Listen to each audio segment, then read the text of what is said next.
Sunan Derajat dikenal sebagai tokoh wali songo yang mengembangkan dakwah Islam melalui pendidikan akhlak bagi masyarakat dan dikenal memiliki kepedulian tinggi terhadap nasib fakir miskin. Sunan Derajat semasa muda dikenal sebagai Raden Qasim. Beliau adalah salah seorang wali songo yang ikut mendirikan Masjid Demak dan turut mendirikan Kesultanan Demak kala itu. Sunan Derajat adalah putra Sunan Ampel dari perkawinannya dengan Nyi Ageng Manila alias Dewi Chandrawati. Putra-putri Sunan Ampel lainnya adalah Raden Maulana Maktum Ibrahim, kelak adalah Sunan Bonang, Siti Murtasyah yang dinikahi Sunan Giri, Dewi Murtasimah istri Raden Patah, Sultan pertama Demak Bintoro, Siti Kafsa istri Sunan Kalijaga, lalu Siti Syariah istri Sunan Kudus, dan Siti Mutmainah istri Sunan Gunung Jati. Raden Qasim menghabiskan masa kanak-kanak dan remajanya di kampung halamannya di Ampel Dental, Surabaya. Menjelang usia dewasa, Raden Qasim diperintahkan oleh ayahnya Sunan Ampel untuk melakukan dakwah di pesisir pantai barat Gresik. Perjalanan ke Gresik Raden Qasim dari Surabaya dengan menumpang kapal nelayan. Dikisahkan perjalanan dakwah Sunan Derajat tidaklah mudah. Dari awal keberangkatannya, Sunan Derajat harus mempertaruhkan hidup dan matinya. Saat di tengah perjalanan, perahunya terseret badai dan pecah dihantam ombak di daerah Lamongan, sebelah barat Gresik. Raden Qasim selamat dengan berpegangan pada dayung perahu. Kemudian keajaiban pun terjadi.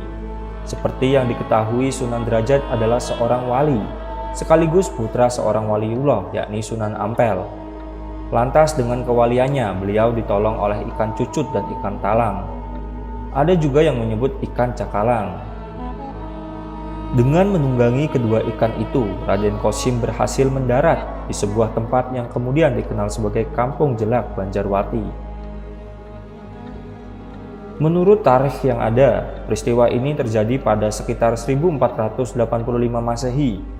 Di sana Raden Qasim disambut baik oleh tetua kampung bernama Mbah Mayang Madu dan Mbah Banjar. Raden Qasim kemudian menetap di Jelak dan menikah dengan Dewi Kemuning, putri Mbah Mayang Madu. Di Jelak, Raden Qasim mendirikan sebuah surau dan akhirnya menjadi pesantren tempat mengaji ratusan penduduk. Jelak berkembang menjadi kampung Banjaranyar. Tapi karena banjir, maka beliau pindah ke tempat menuju selatan desa, yaitu Desa Derajat. Disinilah beliau kemudian mulai dipanggil dengan sebutan Sunan Derajat oleh para penduduk. Sunan Ampel saking senenge kok wis ana Islam dadaan maju. Saking senenge sampai putrane Raden Qasim didadekno guru persis panggonane ya nek Langgar Wedok iku.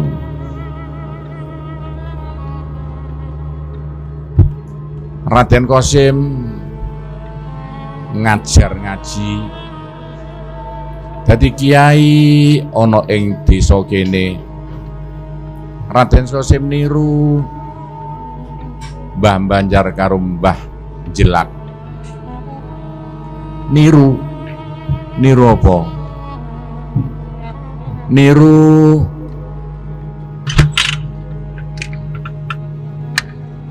carane dakwah pakai nabuh gending.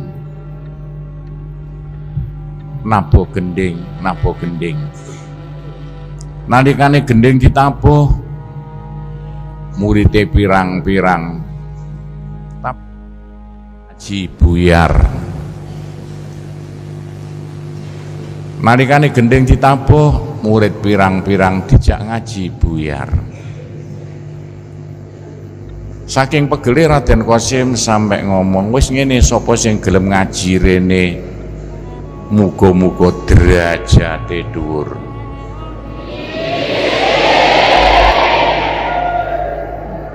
Sapa sing gelem ngaji rene muga-muga derajate dhuwur. Persis nok Pondok Putri. Iku panggonane Raden Qasim ndonga kaya ngono. Alhamdulillah. Kaya apa? Pondoke tambah rame, tambah rame, tambah rame. Saking rame ini sampai Mbah Jelak oleh titel teko Sunan Demak Raden Patah oleh titel Mayang Madu. Jadi Mbah Jelak malah jadi Mayang Madu. Mbah Mayang Madu pesarean persis nok nguriku iki. Mbah Banjar pesareane nok pinggir segoro kono. Sunan Derajat pesareane nok kidule Pondok Lanang. Lengkap telu. Gara-gara Mbah Banjar, Mbah Mayang Madu lan Sunan Derajat,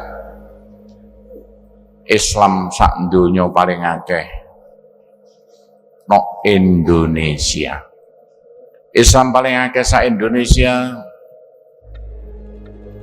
ana Pulau Jawa. Islam paling akeh sak Pulau Jawa ana Jawa Timur. Paling akeh Islam sak Jawa Timur ana Kabupaten Lamongan. Kabupaten Lamongan jari Pak Bupati 99,5% Islam. Islam paling akeh sak Kabupaten Lamongan ana Kecamatan Paciran. Hampir 100% wong Kecamatan Paciran Islam. Dadi ngebeki swarga bisa iku wong Kecamatan Paciran. Sampeyan mondok nok Kecamatan Paciran sebab apa? Sebab wali songo sing jumlahe songo iku tinggalane pondoke karek siji, Pondok Sunan Derajat.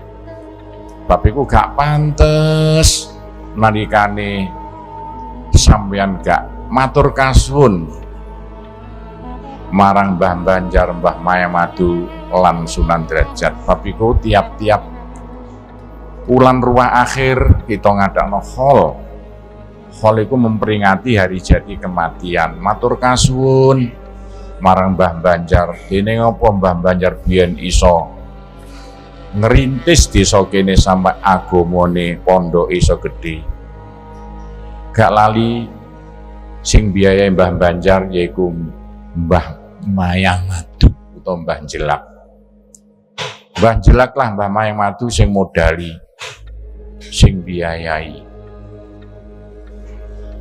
Tapi gak lali anak turune Kanjeng Nabi sing mlebu Pulau Jawa. Salah satune yaiku Raden Qasim Sunan Derajat, asli anak turune Kanjeng Nabi.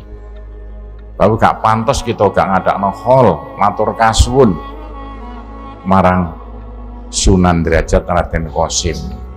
Soalnya apa nih kita gak matur kasuwun, pondoke gak iso gede sebab ngadakno hol tiap-tiap akhir ulan ruah iku kaya-kaya wajib.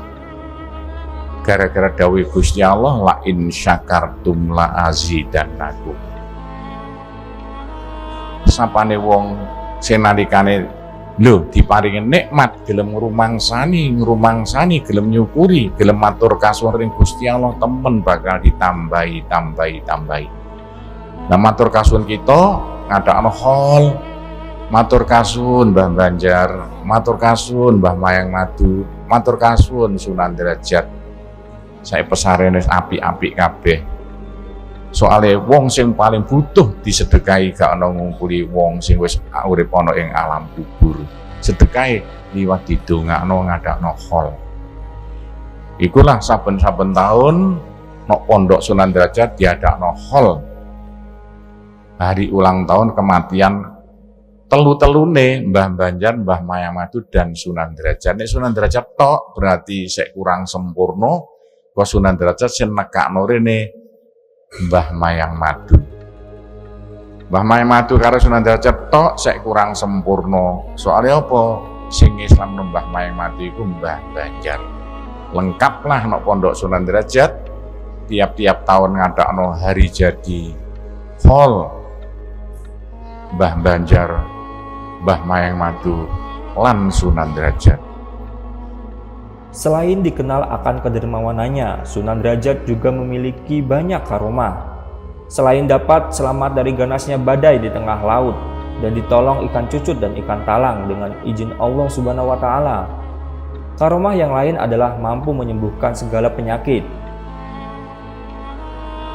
Dikisahkan Sunan Derajat bermimpi bertemu dengan Sunan Giri yang menggambarkan dirinya membuka sebuah komunitas Islam baru di sisi selatan perbukitan di Desa Derajat. Daerah yang ditunjuk Sunan Giri ternyata adalah hutan angker. Tidak ada orang yang berani menginjakkan kaki di sana. Pembukaan hutan itu pun diwarnai dengan hal-hal gaib. Penghuni hutan marah dan mendatangkan bala berupa penyakit pada penduduk. Mungkin Sunan Derajat yang ikhlas dapat lolos ujian itu dengan baik. Hutan angker itu diubah menjadi pusat penyebaran Islam ditandai dengan berdirinya sebuah masjid. Permukiman baru pun dibangun. Tak lupa ia selalu berpesan untuk si pasien agar selalu berdoa dan tidak meninggalkan sholat. Sebagaimana para wali yang lain, Sunan Derajat terkenal dengan kesaktiannya. Sumur Lengsongo di kawasan Sumenggah misalnya, diciptakan Sunan ketika ia merasa kelelahan dalam suatu perjalanan. Ketika itu Sunan meminta pengikutnya mencabut wilus, sejenis umbi hutan. Ketika Sunan kehausan, ia berdoa, maka dari 9 lubang bekas umbi itu memancar air bening yang kemudian menjadi sumur abadi. Wallahu a'lam bishawab. Sunan Derajat dikenal akan pengamalan kearifan dan kedermawanan. Beliau mengajarkan kaidah hidup untuk tidak saling menyakiti, baik melalui kata-kata maupun perbuatan. Adapun petuahnya yang terkenal seperti Dedalane guna lawan sakti, kudu andap asor, wani ngalah dhuwur wekasane, bapang den simpangi, ono catur mungkur. Yang artinya jalan bahagia itu adalah perjalanan mengalahkan diri sendiri. Bersikap rendah hati, dilawan dengan santun, tangguh dan tak terganggu dengan segala halangan, terpusat pada tujuan, tidak mendengarkan pembicaraan yang tak bermanfaat, yang menjelek-jelekan orang lain apalagi sampai melakukan perbuatan itu. Sunan Derajat memperkenalkan Islam melalui konsep dakwah bil hikmah dengan cara-cara santun, bijak, tanpa memaksa dalam menyampaikan ajarannya. Sunan Derajat menempuh 5 cara. Terbukti dengan cara ini beliau bisa lebih mudah melakukan aktivitas dakwahnya. Kelima cara itu adalah yang pertama, melalui pengajian secara langsung di masjid atau langgar. Yang kedua, melalui penyelenggaraan pendidikan di pesantren. Yang ketiga, memberi fatwa atau petuah dalam menyelesaikan suatu masalah. Yang keempat, melalui kesenian tradisional, berdakwah lewat tembang pangkur dengan iringan gending. Dan yang kelima, menyampaikan ajaran agama melalui ritual adat tradisional, sepanjang tidak bertentangan dengan ajaran Islam. Sunan Derajat adalah seorang sosiawan.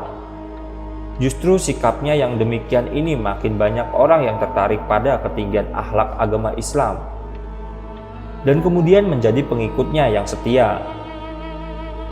Beliau adalah seorang waliullah yang berjiwa sosial, tidak hanya menolong sesama umat Islam yang sengsara, melainkan juga menolong orang secara umum tanpa pandang bulu.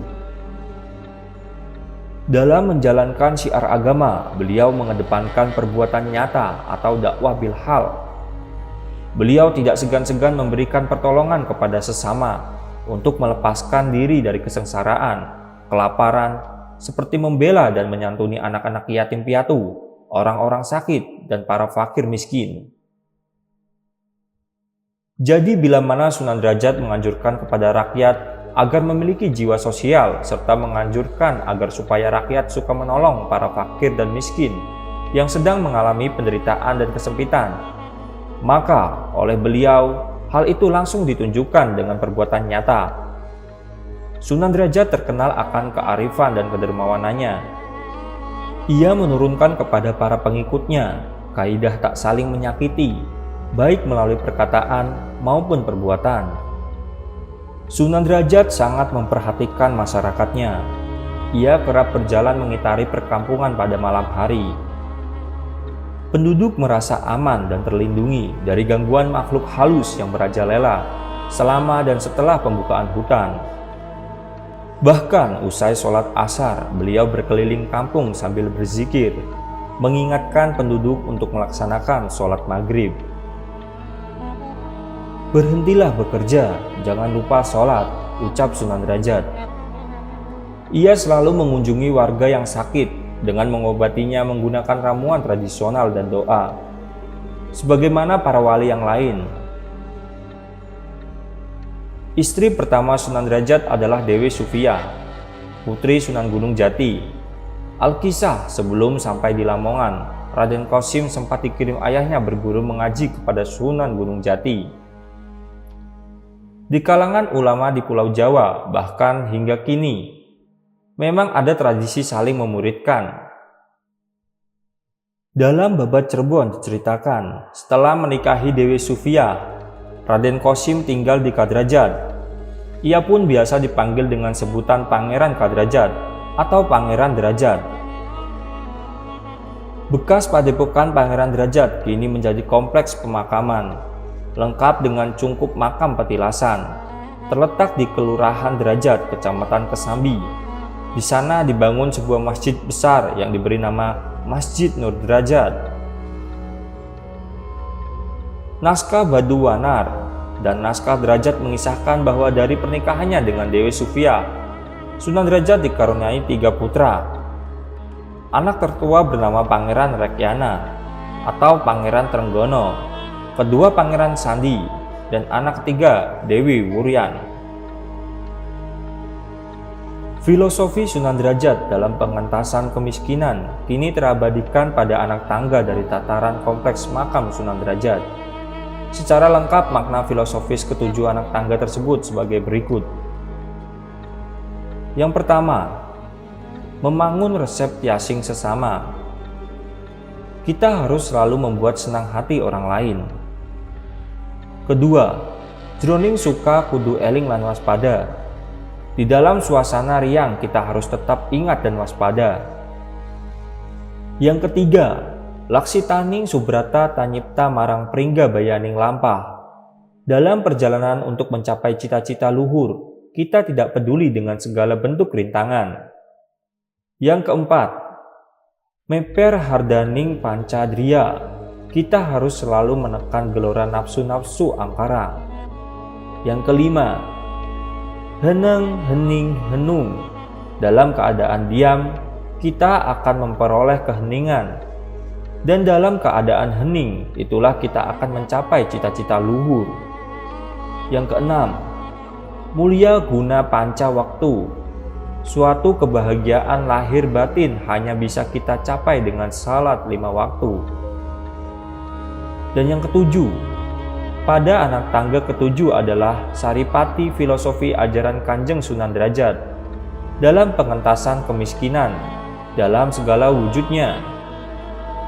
Adapun catur piwulang Kanjeng Sunan Derajat atau 4 kata mutiara pesan kultural Kanjeng Sunan Derajat yang mempunyai nilai filosofis yang tinggi dan patut diteladani oleh kita semua tanpa kecuali. Karena di dalamnya syarat akan pembelajaran untuk mengembangkan kepedulian terhadap sesama manusia. Pesan tersebut sebagai berikut. Yang pertama, wenehono teken marang wong kang wuto. Berikan tongkat kepada orang yang buta. Bermakna, berikan ilmu agar orang tidak bodoh. Yang kedua, wenehono mangan marang wong kang luwe. Berikan makan kepada orang yang lapar. Bermakna sejahterakan kehidupan kaum fakir dan miskin. Yang ketiga, wenehono sandang marang wong kang wudo. Berikan sandang kepada orang yang telanjang. Bermakna ajarkan budi pekerti dan tata susila kepada mereka yang tidak punya rasa malu. Yang keempat, wenehono ngiyup marang wong kang kudanan. Berikan peneduh pada orang yang kehujanan. Bermakna berikan perlindungan kepada orang yang menderita. Catur piwulang Kanjeng Sunan Derajat tersebut kita bisa menarik beberapa pelajaran penting akan sikap, dan perilaku hidup yang terkandung di dalamnya. Antara lain, kepedulian. Manusia diberikan kenikmatan oleh Allah Subhanahu wa Ta'ala dengan segala wujud kenikmatan yang Dia berikan, baik materi maupun dan bukan materi. Hal tersebut haruslah disyukuri dengan memberikan makna pada nikmat tersebut. Setinggi-tinggi nikmat adalah ketika dapat bermanfaat bagi makhluk lain. Manusia diciptakan dengan beragam jenis, kondisi, adat, dan sebagainya. Akan selalu ditemui manusia yang dalam keadaan menderita, miskin sandang, pangan, papan, dan kekurangan yang lainnya, seperti pendidikan, moral, akhlak, dan sebagainya. Manusia yang berdaya, yang bisa menemukan sifat kemanusiaannya, adalah manusia yang mampu menyerap ajaran ketuhanan dengan utuh. Sifat-sifat Tuhan yang Maha Pengasih, Zat yang Maha Penyayang bisa diimplementasikan dalam kehidupan yang nyata. Jadi kepedulian adalah kebutuhan spiritual dari manusia yang mempunyai derajat keimanan dan ketakwaan yang kuat. Selanjutnya, memberi. Setelah kepedulian sudah menjadi pilihan jiwa-jiwa yang mempunyai keutuhan spiritual, maka implementasi lanjutan adalah memberi. Memberi dalam konteks yang luas sesuai dengan kemampuan yang dimiliki kepada siapapun yang membutuhkan. Memberikan sesuatu kepada yang membutuhkan ketika sudah menjadi sebuah aktivitas sosial, maka akan membangun pola kehidupan dunia yang selaras. Manusia akan bertindak, berpikir sebagai kodrati manusia yang selalu mengedepankan keselarasan. Dua pelajaran sederhana yang bisa kita petik dari catur piwulang Kanjeng Sunan Derajat tersebut bisa semakin mengarahkan kita pada jalan yang lurus, yaitu menjadi manusia yang peduli dan suka memberi.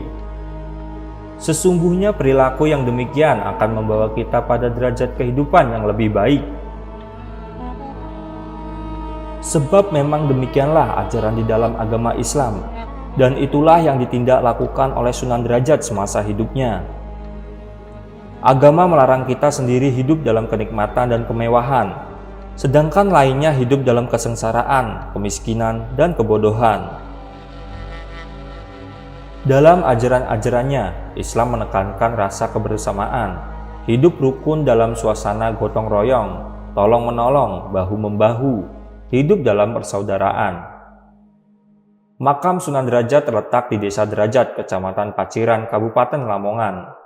Seperti makam Wali Songo yang lain, makam Sunan Derajat berada di dalam sebuah bangunan bertungkup, yang dindingnya dihiasi ukiran kayu yang sangat indah. Makam Sunan Derajat terletak di selatan Jalan Raya Dendles, yang merentang antara Gresik dengan Tuban, tak jauh dari kota Kecamatan Paciran. Dari kota Gresik maupun Lamongan, kompleks makam Sunan Derajat dapat dicapai dalam waktu sekitar 30 menit. Dekat dengan makam beliau saat ini telah dibangun sebuah museum yang menyimpan benda-benda peninggalan beliau, khususnya di bidang kesenian. Sobat NU Channel, itulah kisah dari Sunan Derajat, waliullah yang dikenal akan pengamalan kearifan dan kedermawanannya. Wallahu a'lam bishawab.